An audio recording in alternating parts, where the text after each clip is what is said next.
Ikinatuwa ni Davao City Mayor Rodrigo Duterte ang pag-aresto ng NBI kay Davidson Bangayan. Inaresto si Bangayan noong Lunes dahil sa reklamong pagnanakaw ng kuryente o paglabag sa anti-pilferage law. Sasampahan din siya ng Senado ng reklamong perjury. Naniniwala kasi ang mga senador na nagsisinungaling si Bangayan nang itinanggi niyang siya si David Tan, ang itinuturong big-time rice smuggler sa bansa. Yan ay sa kabila ng mga ebidensyang hawak ng DOJ at testimonya ni Duterte na iisa si Bangayan at Tan. Pinaninindigan naman ni Duterte ang mga binitawan niyang pahayag na handa niyang patayin si Bangayan at iba pang mahuhuling nagpupuslit ng kontrabando sa Davao City. I know the rule of law, but I'll do it my way because yung rule of law ninyo, walang kwenta yan.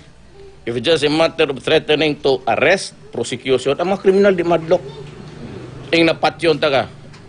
O di ba mo sibat? Ganun yan eh. O bubalik, tiwasan, gini mo.